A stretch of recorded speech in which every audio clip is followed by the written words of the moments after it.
The big thing there, I think, and the number one rule I could tell any manager and any department of any team is just be nice. I think that's the biggest thing. So I'm very proud of the fact that we're one of the few districts in our area that we have a full staff. And I haven't had any openings in a long time. And when we do, we fill them fairly quickly. And there is a process to help people move up within the department and fill from below when needed. Welcome to Learning Through Technology, a K-12 EdTech podcast proudly presented by STS Education. I'm Alex Inman, founder of Educational Collaborators. And I'm Bob Cerruti, founder of the EduTech Group. We're here to bring educators together, helping them unlock the full potential of learning through technology. Tune in every other week as we connect with education leaders and dive deep into topics that matter to you, delivering actionable ideas straight to your school. Welcome to the show. Hey, Alex, I thought I was going to have to do this without you because you're a little late to join us today. Everybody knows, who knows us, that Sophia and I are patiently waiting on you all the time because you're so popular and everybody likes to talk to you. But I digress. I do want to know, what had you distracted? You're actually usually here right on time and you weren't today. So what had you distracted? You didn't get to us. Well, I think I've said it on the show before, or at least folks who have gotten to know me will not be surprised that I am a bit of a data nerd. And I got a hold of a data set and I couldn't let it go. And I was just sorting and analyzing and thinking. And I kind of came upon some patterns that kind of helped me see what tech directors are thinking about and acting upon throughout the year at different times in the year. And one of the things that I wouldn't say surprised, but certainly interested me is here at this time of year, we see a lot of tech directors involved in refurbishing or repairing computers or selling back old technology, a lot of operational kind of efficiencies. And it makes sense. And it's not terribly unlike what I did. I get through my big summer projects. And then once the school year kind of got kicked off, I had a chance to kind of take a collective breath and say, okay, what's next? And the reality is I was sitting on a lot of different assets that gave me ways to either reduce costs or make money. And any of those things are good, even though I've only been tapping my budget for a couple of months. So interesting stuff. So I'd like to know why you think you need to modify Data Nerd with data, but we'll get to that some other time. I do have good news for you today, though. Our guest has all the tools for planning your technology. CFO, technology director. Yes, I said that right. He is CFO and he was technology director. So we've got just the answers, I think, for you. Or maybe not the answers, but maybe what we have is an interesting topic to talk about, relates to the data that you've been looking at. I don't know a single tech director who wouldn't like to save some money. And so let's talk to the guy who was responsible for all of the money in the district, as well as the technology. Welcome, everyone. Again, we have a spectacular guest today. Now, he's spectacular because he's been my friend for probably over a decade. And anyone who can remain friends with me for over a decade is by definition spectacular. We'd like to welcome to the show the Director of Technology from Michigan City Area Schools, Kevin McGuire. Kevin, welcome to the show. Well, thanks for having me. Looking forward to the conversation. Well, I think it's going to be a fun one. So having had several with you, I think this is going to be fun. So tell us a little bit about yourself. Tell us about your journey. You've certainly had an interesting background. Why don't you set the stage for us? I don't know how interesting it has been. I've been born and raised in Michigan City, left for college and returned back as the network administrator. Here I am 26 years later, and now the director of technology. So I've been the director of technology for the school system for 25 years, in many different positions in the school system, taking on a lot of community organization stuff to the CFO for the district for a limited 18-month span to fill a need in a role. So two things need to be clarified here. Michigan City is not in Michigan. That is correct. We're in the northwest corner of Indiana, right on the southern tip of Lake Michigan. And then the second thing is, did I hear you right, Kevin? You graduated from college and came back to where you started, and that's where you've been since? That is correct. Yeah. One employer for my entire career. So was that a conscious decision? Like, I want to go back to where I'm at? Did you go away to college? Tell me a little bit more about how that happens. I did. I'm a proud Purdue grad. Hey, leave the Boilermakers in the Big Ten alone. You people in Colorado are just jealous because you're stuck in the Big 12. The Big Ten leapfrog Colorado. And so I left for school. I went to school to be an astronaut. So I actually have 5 semesters of aeronautical engineering done at Purdue, and had a co-op job out in LA. They put me in an IT department doing some software stuff. I actually installed for the department Mosaic 1.0, which was one of my summer projects on all of the systems in the group. And yeah, when I came back, I did one more semester of engineering. I said, you know what? I think I'm going to go to IT. And that's the direction I went. And then ultimately had a job here when I was getting ready to graduate, a wife here, family here. Didn't know exactly where things were going to go from that point, but I knew that I needed to work. So hired in with the school system right out of college. And then baby happened. And then all the things, life happens and everything. Then from there happens. And here we are 26 years later. Kids are now all graduated or graduating from college here very shortly. And my wife and I are still very happy and pleased that we landed and stayed here in Northwest Indiana. Well, family is key, but the important question. I'm sorry, you need to explain to our users what is Mosaic 1.0? Well, a precursor to Netscape. I believe actually there was Netscape and Mosaic kind of competing at the time, and they ended up merging. But yeah, it's the first graphical interface for the internet.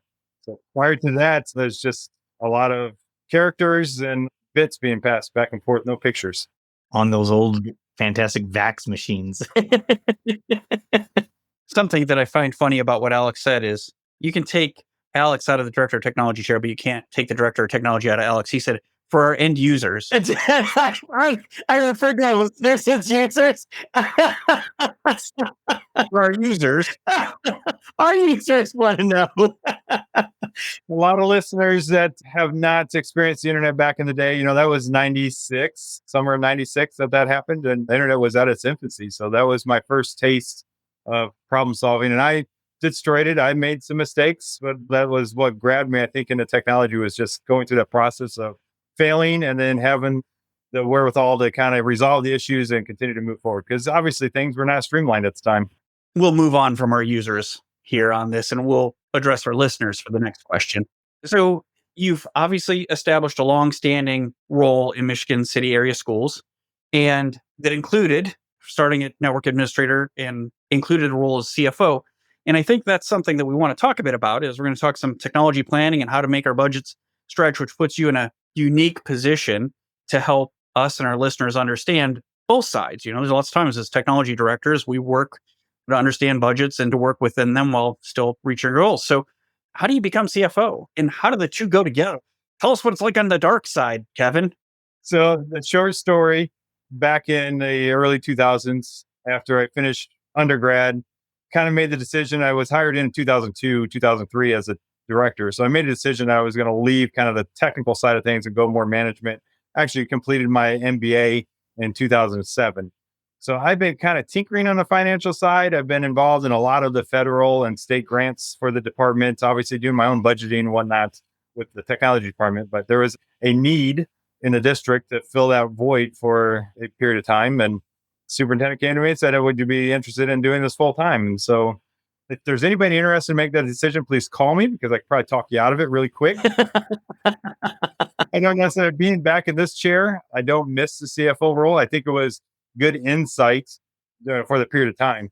But the interesting thing was, as the IT director, I always felt that if I had my hands on the reins, how I would change things for the district. And I think ultimately looking back now, for the period of time I had 2 budget periods that I was responsible for the budget, and I was unable to increase the technology budget. I was unable to do any of those things that I thought I could have done had I had the reins, just because now you have the full picture, full vision of everything that happens across the district. And you realize that you're just one small puzzle piece of a much larger puzzle. And it's hard to put all those pieces together. So one of the things that I have always valued the most about the role of the director of technology is you can be a really spectacular dot connector, because we interface with pretty much every functional office of a school, including obviously the academics, but all of the business and administration offices you're touching as well. And I value that. So how did the role of CFO, or this experience that you had in the CFO, impact your ability as a tech director to even further empower the district? I think ultimately I was asked to take that role because of my ability to bridge those gaps and be the player of all departments, if you will. And the CFO, you know, I didn't have the accounting background, which is really what the district needed and still needs, which is why I came back to the chair I am in. They couldn't fill my position either. So it just made good sense for me to come back here. But regardless, I think that one of the things that I brought to that position that made me successful during my time was that ability to bring special ed technology curriculum and to sit at the table. And from a budgetary standpoint, that's where I get creative as well. In that any of the projects that we do, in the past, it was always technology dollars that would be responsible for the projects. But I think that's where the creativeness and then just being a vocal proponent for everybody in that regard, that every system that we implement is impacting somebody. So can you share dollars from one to the other to kind of make those projects work? And at the CFO level, of course, then you have your hands in the pot and you have a little bit more control over making that happen. Maybe you've touched on this, Kevin, but maybe a little more is you're in a unique position to help us as tech directors, Alex and I, or formerly Alex, but some of our listeners. What advice would you give us as a CFO to a technology director and how to be more successful, whether it's in the relationship or understanding how the money is allocated, anything like that? Yeah, the big thing I found over my entire career, I learned very early, and it was because I already had the connections in the community, but to step out of the box, that you're not just doing this for the school system, it's for the students, obviously, of the school system, but it's for the community as a whole. And if more people know about the projects you're working on, if more people are involved in those projects, the more apt they are to be a proponent on the outside, talk about it on the outside. And then when you're asking for dollars and you're trying to garner some support, it's a lot easier to happen when you have those connections. So I'm going to push you on that one because this is, to me, Kevin, one of the most amazing aspects of your work is your work with the community. Give us some examples. Tell us some of the things that you've done with the community to specifically stretch your dollars or get more funding. Well, the big one, we'll go back 15 years, really, Alex, and probably about the time when you and I first met. I want to say it was probably 2008, 2009, because we were involved in the open source. Woo, so it's been more than 10 years. Probably 15 or 16. But yeah, we're doing some cool things in the open source world. And I went to my superintendent and I said, we were getting ready to open up a brand new school building, 2009. And at the time, we were already doing some open source stuff, but in the classroom specifically. And I went to the superintendent and said, I want to open up this building. I want it to be 100% open source. And we want to promote that. We want to share that. We want everybody to know what's going on. And the superintendent first asked, well, what is open source? Second asked, how is that benefiting us? Why would I do this? And all the other questions that then follow. And what's the support and all those pieces? How do you piece those variables together? From that point, when we actually opened up the building, we weren't quite 100%. We were about 80%. All the student devices and the teacher devices were open source, but office devices still had Windows on them. But what we started to do, you may recall this, Alex, one of the first things we did was we created a Freedom Toaster, which was what in the world's a Freedom Toaster. But we had a big standing machine that went out in the community that people could walk up and burn a CD with all the open source tools on that CD. So they could go home with a CD that they can install the same tools and software at their home PC of which they had that we were offering them within the school. So it was really that outreach, just making sure parents in the community knew what the students were going to be using. And then also they had access to use that as well. I don't know how successful that was other than just making the community aware of how we were moving forward to the point to which the superintendent said, okay, I understand what the benefits are and why we're moving this direction. I support you in going that way. It was a way for us to kind of open up the school district. We ended up opening up 2 brand new schools within that same year or 2 time frame that were completely open source when they opened up. So that's a project way back 15 years ago. To our whole one-to-one initiative is all based from that point forward. Then, so in 2013, we reached out to the community again and asked, hey, we want to move Chromebooks into the district. And at the time, we were working on netbooks, which were all Ubuntu. We weren't Chromebooks quite yet. So we were even using the one computer for one student project, the one for one. The one laptop per child, the green jobby. Exactly. Yeah, we tested a few of those in the Dell netbooks, and it was just pushing it out. And the community knew what the students were using. We made sure the software was available to everybody. We had devices that were in the community that students took home that the parents could see just to try and get that initiative going. But shortly thereafter, then 2013, 2014 was our first initiative where the city actually funded our one-to-one project at the time, which in the tune of about $6.4 million. So we ended up with $1 million up front, $600,000 a year for 5 years, as well as some other dollars that came in through that project. So it's just utilizing the community to kind of offset some of the costs, which in the past, that was the first time that I heard of the community actually supporting the one-to-one directly. It didn't come through textbook rental or any other things. They directly funded our project. So now, I guess, just to continue that to a full circle now, I'm involved with the project with one of our middle schools that we're kind of vacating, still using it for some student services, but it's a very large 280,000 square foot facility, gymnasiums. It used to be at one of our secondary high schools. I'm intimately involved in transitioning that into what we're calling an opportunity hub for the community that will offer social services and YMCA, Boys and Girls Club, a maker space, just bringing in a lot of community services for parents and families to be part of. So that's now on the end of what the projects that we're working on being an integral part of the community. And we have community members that I know I can reach out to that, hey, we're going to need some sponsorship. We want to put your name up in this room or whatever that might be. Just having those contacts and those relationships certainly helps. It's awesome. Kevin, I want to put this to, how do I put this together is with your experience and these unique funding models. I mean, you just spoke about how you had the community fund. I've never heard of that, never heard of it, but you've had opportunities to learn. Tell us a bit about what you do in your technology planning process, whether it was new schools or what you're doing today. What does that look like for you with both the MBA and your background and experience? From a planning process, I think I have these harebrained schemed ideas that my staff would call them that, hey, let's throw this at the wall. Let's see if it sticks. Let's see if there's a teacher that has a need that this fulfills or there's a purpose for this at all. To go into the other part where a teacher is asking me for a solution or they have an issue that they're trying to resolve that we try to play out and come together to try to resolve.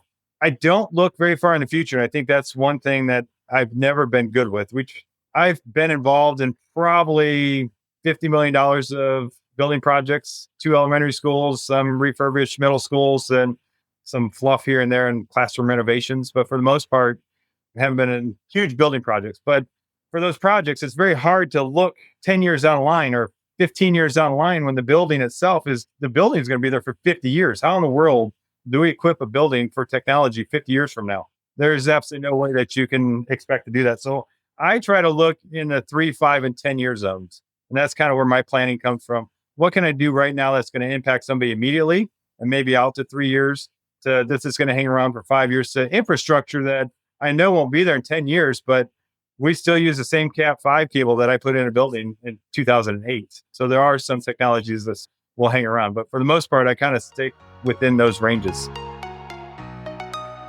Are you ready to revolutionize your classroom? Join us at FETC 2025, the premier conference for education technology, from January 14 to 17 at the Orange County Convention Center in Orlando, Florida. Connect with thousands of educators, discover innovative tools, and gain insights to enhance your teaching. Register by December 13th to take advantage of our early bird pricing and use promo code TechLearn2025, no spaces, for an additional 10% off. Visit FETC.org to register now. ViewSonic is your go-to technology partner for engaging students, fostering collaboration, and elevating learning outcomes. Offering a broad array of future-ready audiovisual solutions, training, and tools that adapt to your school's changing needs. ViewSonic is more than a brand. It's your educational edge.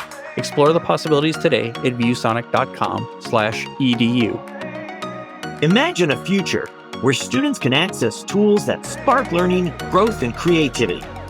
At Lenovo, our K-12 solutions are designed to create a world where EdTech tools are safe and secure, engaging and easy to use, and built for productivity wherever learning takes place.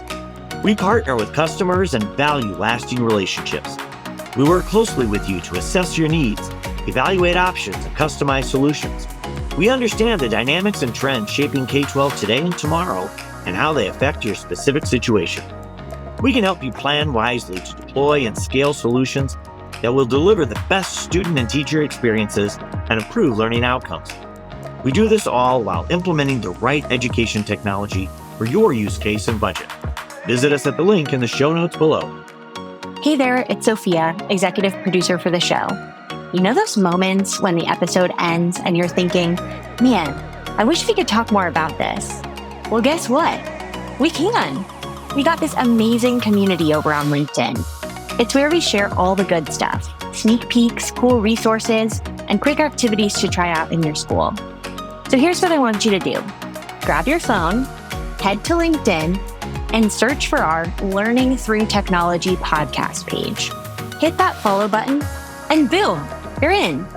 Can't wait to see you there.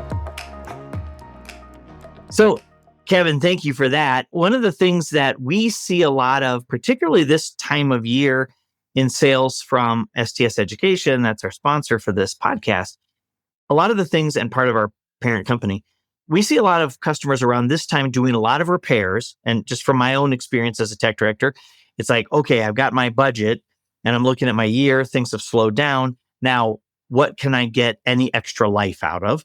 And then the other thing that we see a lot of is the asset value recovery. Like, okay, well, this is done and I pulled this out of rotation, but what can I do to get any sort of dollars for that? Those are the things that we see a lot this time of year. Is that consistent with your experience as well?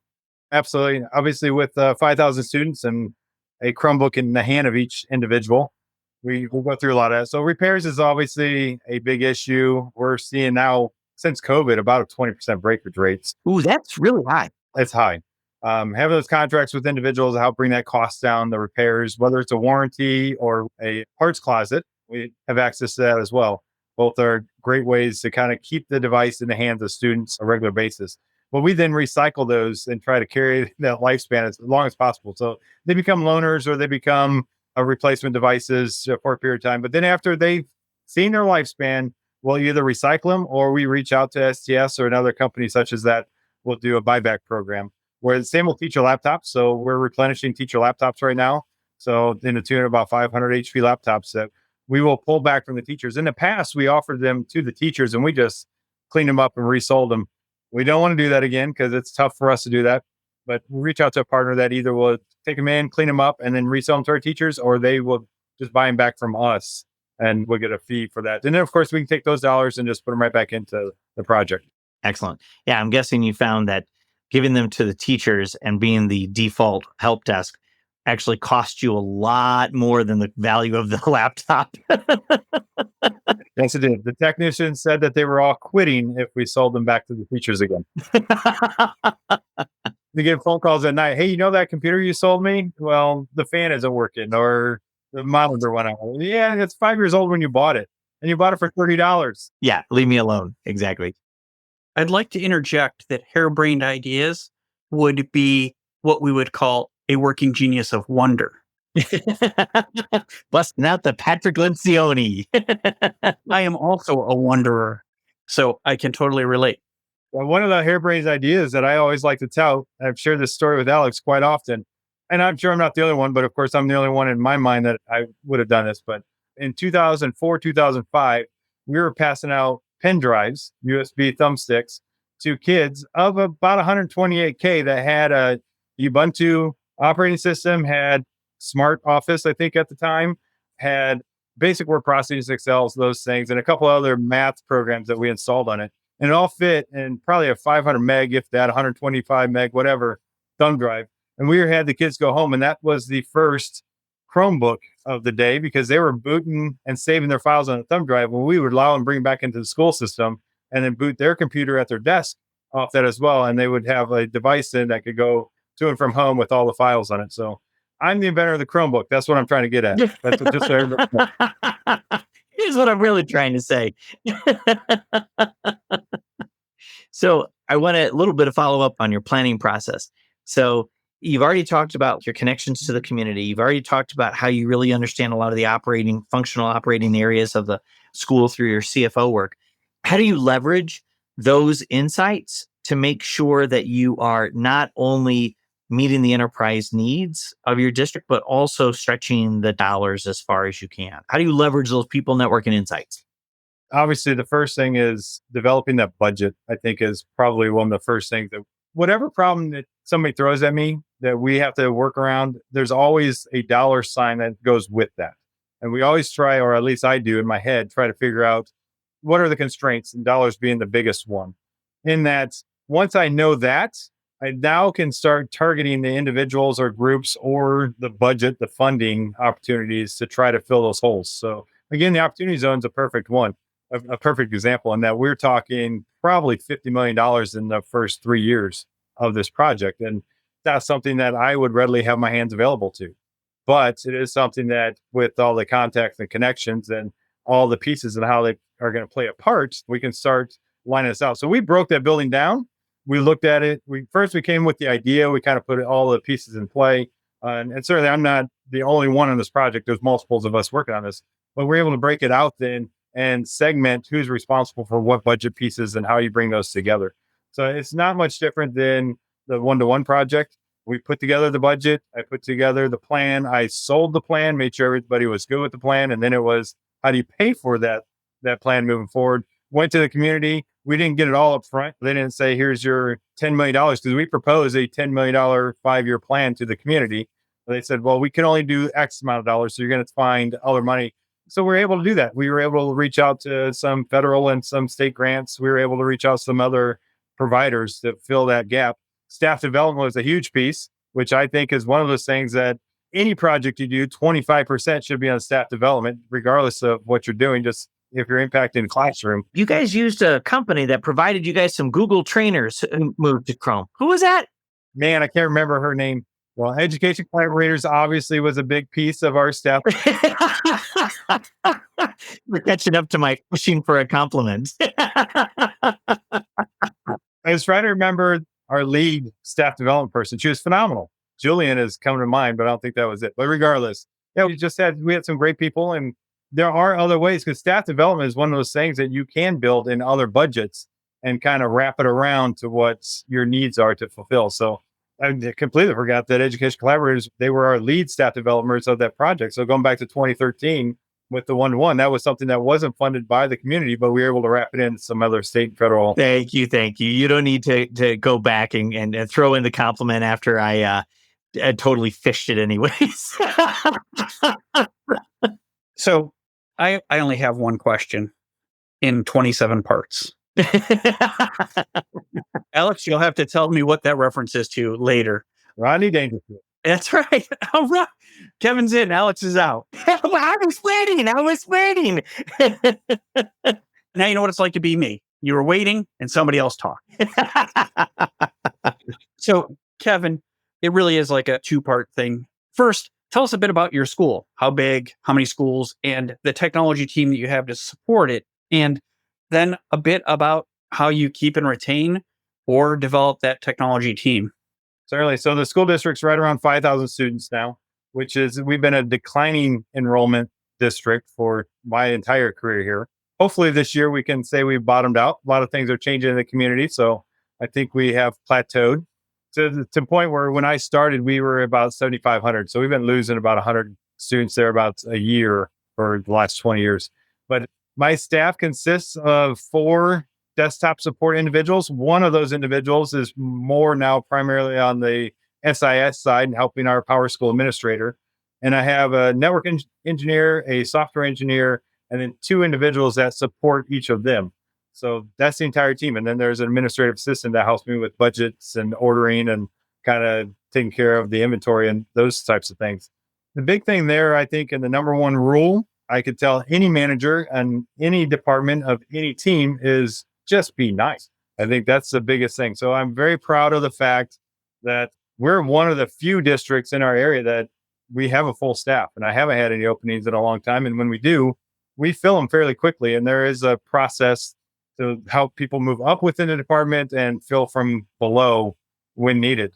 We try to make our pay schedule similar to corporate around us. So that's not always easy to do, but we're in a fairly low cost of living area. So my base technicians make just under $20 an hour, and they can start with that right out of high school. So I feel like we're competitive with the surrounding corporations. Now, the problem that I've had, and this is a good problem to have, is that we have a process that anybody that is interested in trying to train up and get to learn something different or new, we pay for any of those trainings. We pay for the testing, pay for any materials that they may need. We can't go so far as paying for a University of Phoenix class or something along those lines online, but we can pay for the materials that they want to do hands-on. And that's worked so well that I've had a lot of people just kind of educate themselves out of a position to where they end up moving onward. And I've had people that ended up at some pretty big places. So the individual that I always felt would replace me when I retire left recently. Well, I say recently, but it was pre-COVID. And he took a job with Amazon Web Services as a cloud engineer, who then hired on with another company that used Amazon as their cloud technician. So he's doing quite well, moved his family to Dallas, and they're doing fantastic. So that's one of many stories I can say that individuals have kind of improved themselves to move on and out of the job, that's a good thing. I think that's where we should want everybody to kind of aspire to do. We do have staff that they're okay with the position they have, and they're good with coming in at 7:30 and leaving at 4 and not having a whole lot of worries after that. I mean, those people know their place as well. We take as much advantage of them as we can in the way of utilizing their skills and what they bring to the table. But then on the flip side, as I said, just be nice and fair to people. When people have a doctor's appointment, it's okay. Go take good care of your doctor's appointment, and I'll take care of you tomorrow. Or ultimately, I always know that I end up on the positive side of time, that when I need somebody in the weekend or what have you, there's not a single one of my staff members that wouldn't come in on a weekend or help us out after hours if needed. I think there's a lot to be said for just creating a positive work culture. And I think that you can keep a lot of people by maintaining that positive culture. And then once they've grown to a point where they're ready to sort of bring that culture into someplace else, it's kind of a blessing to let them go. Absolutely. I think I've hired 2 people back that have left and realized that the grass isn't necessarily greener on the other side, and they've come back. One of them went to higher ed and actually went to work for Purdue, and then realized, you know what, I'll take the less money, but my quality of life is so much better with the school system as opposed in a high stressed arena. They realize this is a lot easier to deal with. At the end of the day, one thing I love about education technology, one reason I've never left and I've stayed in education, was that if you go for work for a bank or a manufacturer or anywhere else and something breaks or goes down, they are putting $1 to every minute that you're down. There's somebody is attributing that time down to $1. Where we get frustrated and teachers are hollering and screaming that they can't connect to the internet, but there's no dollars that relate directly to that. So that's a big reason why I stayed in education and do what I do. Yeah, you're working for a higher value than just the minute or dollar. Well, Kevin, let's move into some of our rapid fire questions, kind of how we sort of end the show with a lot of our guests, and so that our users get a chance to know you a little bit better in the same way. So, particularly quite a dream for a former CFO. But if you had an unlimited budget, the money just rained or just whirled in the tide from Lake Michigan for you guys every night, and you got as much as you needed from the tidal wave of cash, what would you do? The first thing, and we've been working on this project for several years, but the first thing is I truly believe that internet is a variable for many of our students. 10% of our students that can't connect them when they go home. And that's a responsibility of the school district, I feel, to figure out how they connect. So if I had an unlimited amount of money, that's the first thing I do is make sure that every child, when they went home, wherever they went, whether it's on their laptop sitting in the middle of the park, that they would have internet access. And we are working, and there are ways to make that happen. Just the budget is the constraint. So I got to give a little shout out on your work on this, because you've already built a community Wi-Fi or community network program, Wi-Fi network that covers, isn't it like 80% of the city already? Yeah, not quite that much. We're probably closer to 40. 40, okay. But you've got a significant portion of the community already covered with community Wi-Fi.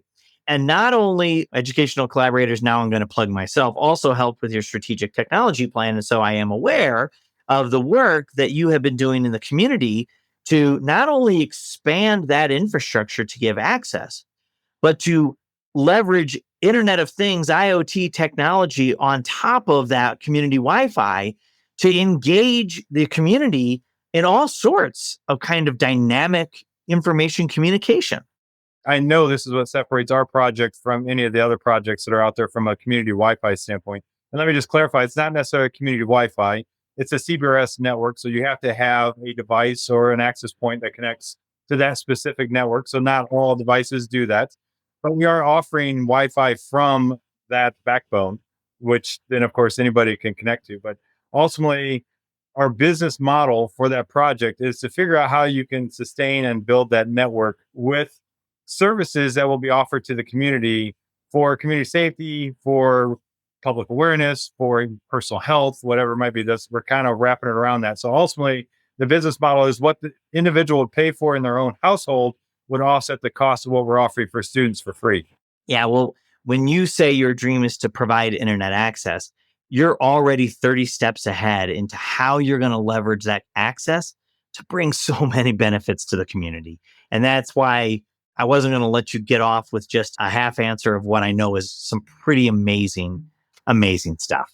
So, Kevin, that brings us to our last question as we wrap up our time together. Feel no pressure to continue my win streak here, but it's inevitable. Kevin, tell us about your favorite teacher or most impactful teacher in your life and why, I guess. Wow, I think I have one at every level. My math teacher in junior math class, Mr. Horn, was kind of an individual that wasn't afraid to do some crazy stuff. I do remember him eating chalk in the classroom. I remember him just sharing that chalk. It's edible. It's not bad for you. It doesn't taste very good. It's kind of dry, but not terrible. Two, I think we were talking about Einstein's, whatever the formula is, but he walked into a wall and essentially he was just sharing that the force that I impact on this wall is going to impact on me. And he literally walked directly into a wall to show that to us. I still remember that lesson pretty vivid as a calculus class. So that was all part of the lesson. But same thing there. It was all about relationships. It was somebody that I was wanting to go a little bit further. He certainly piqued my curiosity. He had us doing probably the first hands-on projects that I had where I was building or creating or doing something as opposed to sitting, and it's a math class. What do you do in math class? You do 30 problems over and over just to practice. One of our projects was to build a calculator. So he didn't care how it happened, but I had to do basic math and add and subtract any way that you could develop and design the projects. That was one of our projects that we did. So again, I think it goes back to just relationships and people caring and just piquing your interest and curiosity for sure. I lost again. Kevin, it was so great having you on the show. Thanks so much. What a great opportunity to listen, for me, some of these stories again, and for our listeners/users for the first time. So thanks so much for joining us. Absolutely. Happy to be here. And when you're ready to do a community broadband podcast, give me a holler. Absolutely. Well, Bob, Kevin's been a friend of mine for, I guess, as we established in the episode, for 15, 16 years. So I already have well-developed opinions of him, good, bad, and ugly. So, Bob, what did you think of the discussion? Well, the fact that he was a CFO is certainly unique, and it brought to light the need for technology planning. In our role at EduTech, we take on schools, and I tell people all the time, they call us for help, not because everything's going great, but because things aren't so good. And invariably, there's never a technology plan for device lifecycle management or network infrastructure updates or anything like that. So really getting insight with a guy who has that experience, getting that insight into the technology planning process and his was really insightful. Yeah. And he mentioned that part of the reason he got tapped to be the CFO when there was an opening was because he was so strategic in his budgeting and his work across the district, just in his role as director of technology. But having spent 20 plus years as a technology director, I can't fathom not having a technology plan, because the plan it's not only the finances, it's how you intend to use that technology and how you measure its success. And that is where the real savings are. I mean, in our districts, 70 to 80% of our total budget for the district is the people. And so if you don't have a plan about how that technology is used and how you're going to measure the effectiveness, it's why he said 25% for PD, is if you are focused on the planned implementation rather than just sort of the budget, the reality is by focusing on the operations more than the dollars, you're actually going to save a ton of dollars. And I think that's the thing that so many schools miss. So it was certainly refreshing to listen to a tech director who was also a CFO. Yeah, we just get the most unique, insightful guests for the podcast. If only we were equal to the task. oh, man. I mean, that's why we have the podcast, Bob. All right. Well, another fantastic, fun episode for our users in the can. So thank you, everyone, for coming and listening. Learning Through Technology, a K-12 EdTech podcast, is brought to you by STS Education, a Pacific OneSource company. To learn more about how educators can leverage technology to drive successful educational outcomes, check us out at www.stsed.com. Connect with us by searching for Learning Through Technology in Apple Podcasts, Spotify, Google, or anywhere else podcasts are found. And click subscribe so you don't miss an episode. On behalf of the team at STS Education, thanks for joining us.